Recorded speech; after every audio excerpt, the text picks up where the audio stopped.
అలర చంచలమైన ఆత్మనందుండ నీ అలవాటు చేసే నీ ఉయ్యాల.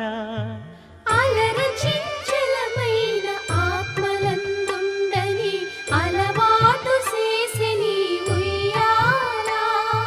పలుమారు ఉచ్ఛ్వాస పవనమందుండ నీ భావంబు తెలిపే నీ ఉయ్యాల. పలుమారు ఉచ్ఛ్వాస పవనమందుండ నీ భావంబు తెలిపే నీ